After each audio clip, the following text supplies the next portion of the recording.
Assalamualaikum warahmatullahi wabarakatuh. Halo, selamat pagi. Bagaimana kabar kalian? Semoga selalu diberikan kesehatan dan perlindungan. Amin. Perkenalkan, nama saya Mega Novitasari dengan NIM 1701402, salah satu mahasiswa di program studi pendidikan IPS, FIPS Universitas Pendidikan Indonesia.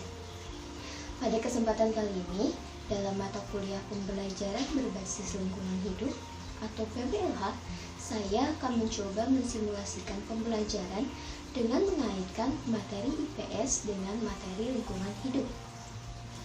Kira-kira materi apakah itu?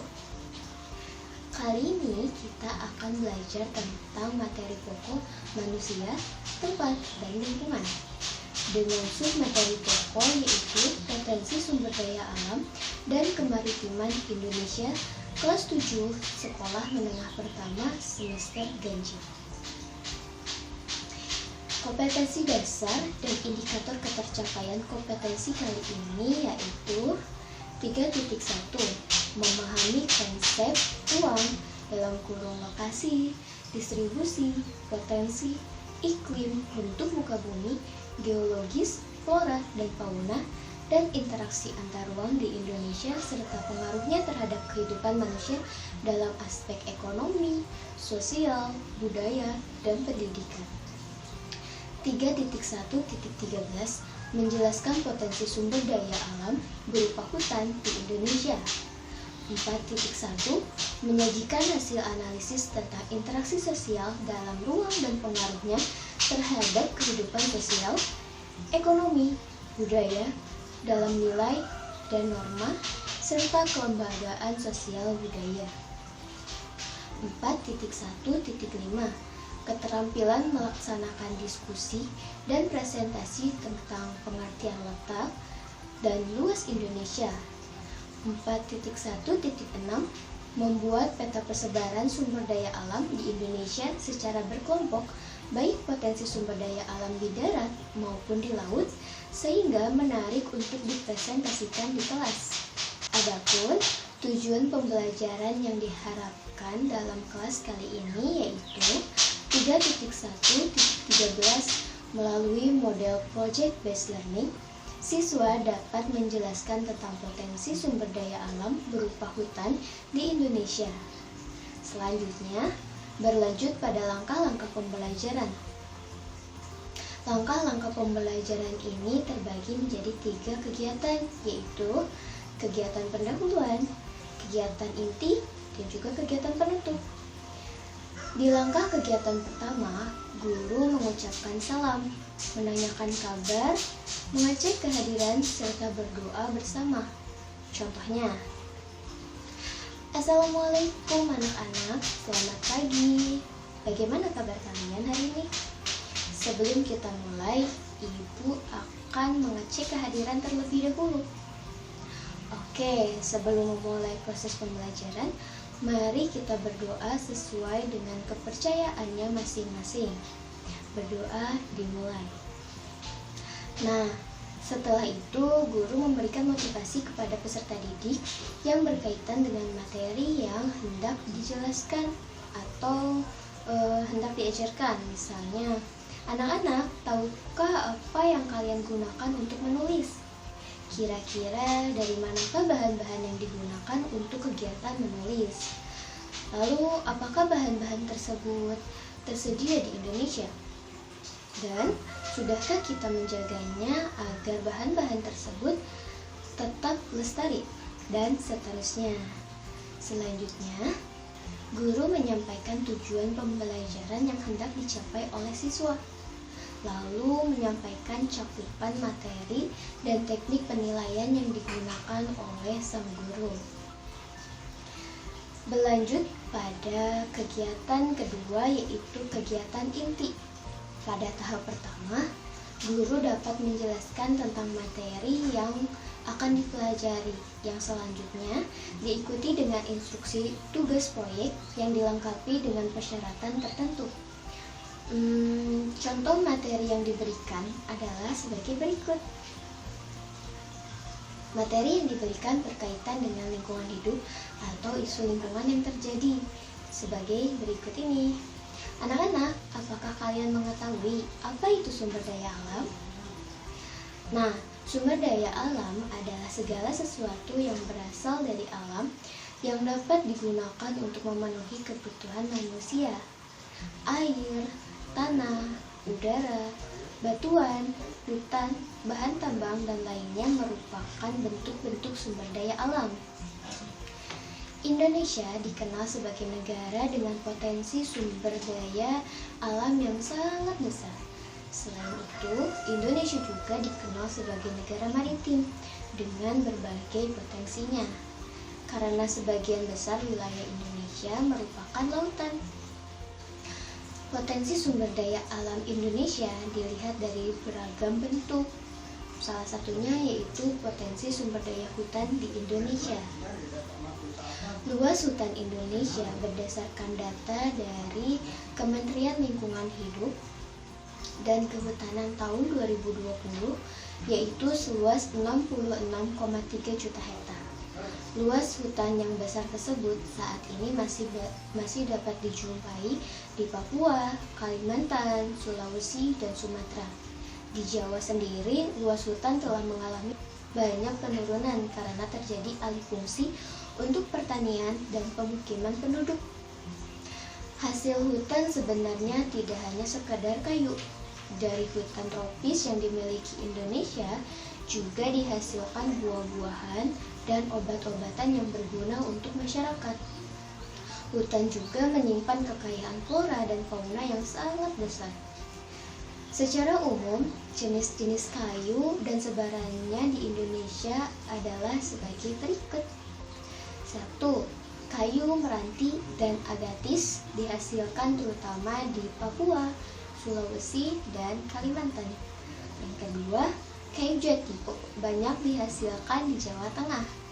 Yang ketiga, rotan banyak dihasilkan di Kalimantan, Sumatera Utara, dan juga Sumatera Barat. Lalu yang keempat, kayu cendana banyak dihasilkan di Nusa Tenggara Timur. Dan yang kelima, kayu rasa mala dan akasia banyak dihasilkan di Jawa Barat. Hutan telah mengalami banyak kerusakan, padahal hutan memiliki banyak manfaat. Berikut manfaat hutan diantaranya yaitu: yang pertama, menyimpan air hujan. Yang kedua, tempat hidup bagi flora dan fauna Indonesia. Yang ketiga, mencegah terjadinya erosi atau pengikisan tanah. Dan yang keempat, menghasilkan oksigen dan menyerap karbon dioksida. Lalu yang kelima, yaitu sumber kehidupan bagi masyarakat, khususnya masyarakat sekitar hutan. Dari produk yang dihasilkannya, seperti kayunya bisa digunakan untuk bangunan, tempat mendapatkan tanaman obat. Ada juga yang memanfaatkan untuk tempat wisata seperti kebun raya dan juga lain-lain. Nah, apakah kita sudah menjaga kelestarian hutan? Bagaimana cara menjaga kelestarian hutan agar tetap terjaga untuk generasi selanjutnya? Ada beberapa cara yang dapat digunakan untuk menjaga dan melestarikannya. Salah satunya adalah dengan tidak menebang hutan dengan sembarangan, lalu tidak mengaruk atau membabat hutan secara luas. Sebagai siswa, kita juga dapat ikut serta dalam upaya menjaga dan melestarikan hutan, yaitu dengan cara tidak membuang sampah di hutan, mengurangi penggunaan kertas secara berlebihan. Loh, kenapa demikian?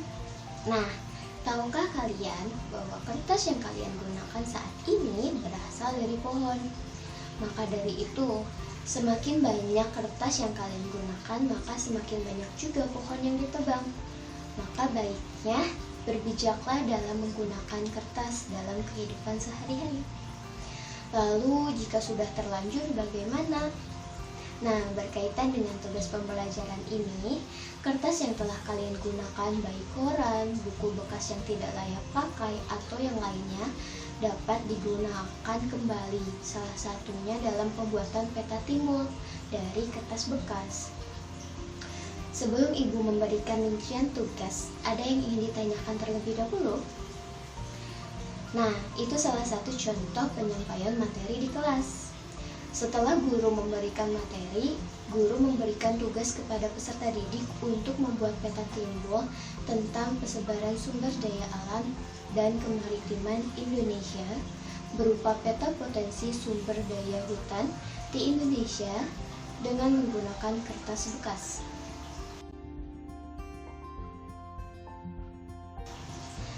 Selanjutnya, guru memberikan esensi tugas, lalu memberikan atau membentuk kelompok beranggotakan 5-6 orang. Selanjutnya, guru juga membagikan materi serta langkah pengerjaan untuk proyek tersebut. Di tahap kedua, dalam kegiatan inti ini, guru memfasilitasi siswa untuk merancang langkah-langkah kegiatan serta penyelesaian beserta pengelolaannya dari awal hingga akhir. Contohnya sebagai berikut.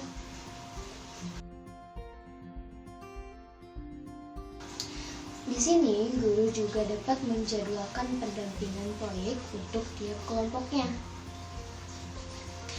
Nah, setelah proyek selesai di pertemuan selanjutnya, guru memfasilitasi siswa untuk mempresentasikan dan mempublikasikan hasil kerjanya dan dilakukan sesi diskusi.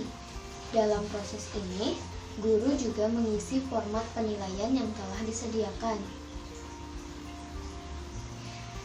Format penilaiannya yaitu sebagai berikut.